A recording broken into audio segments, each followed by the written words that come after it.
L'importanza della sostenibilità quale strumento strategico e di miglioramento per la progettazione e l'erogazione dei servizi di pubblica utilità. È questo il tema evidenziato nel corso del seminario della tavola rotonda organizzato il 15 marzo nella Sala Consiglio della provincia di Treviso da Confservizi Veneto, associazione delle public utilities e capitale pubblico-privato di proprietà degli enti locali, poiché è sempre maggiore la convinzione che la sostenibilità sia un imprescindibile fattore di crescita economica, sociale ed ambientale. Il bilancio di sostenibilità è uno strumento che serve per avere degli indici, per costruire dei percorsi e quindi per misurarsi, per migliorarsi.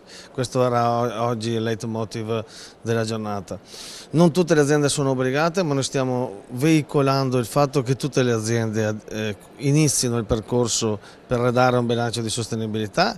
Perché? Perché nella costruzione del bilancio di sostenibilità entrano in campo anche situazioni ed azioni non finanziarie e non economiche, quindi la funzione sociale delle imprese, e per questo dobbiamo, come dire, aprirci al mondo, aprirci agli utenti, aprirci a tutti gli stakeholder, alla fine di poter ricevere, come dire, dei feedback per poter migliorarci continuamente. Per esempio per noi dei trasporti è molto importante la parte che riguarda, oltre che l'ambiente, che, come dire, è evidente, ma anche l'accessibilità per le persone disabili, quindi anche lì grandi interventi, un confronto continuo con le associazioni.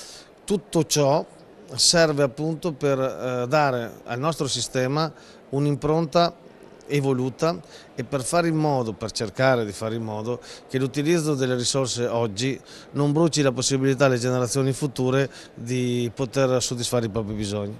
Un seminario che ha visto autorevoli esperti delineare l'evoluzione del sistema dei servizi pubblici ed evidenziare i metodi e i modelli di pianificazione, rendicontazione e comunicazione, con una particolare attenzione all'inclusione degli stakeholder. Gli associati, con 14.000 collaboratori, erogano in Veneto i servizi pubblici fondamentali per la qualità della vita, ciclo idrico integrato, gestione dei rifiuti, trasporto pubblico ed altro ancora.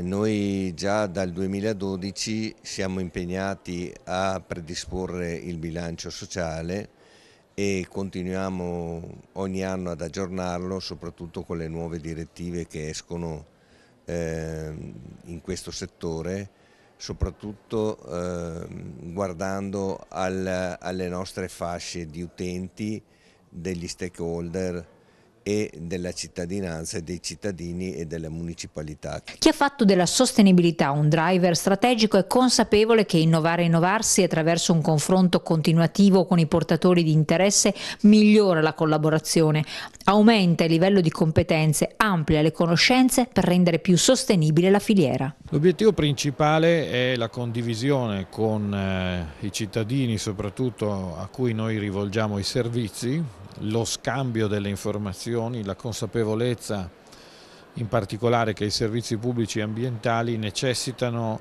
di progetti comuni, cioè non sono cose delegate, quella della protezione dell'ambiente, ma cose che si fanno insieme, operatori e cittadini.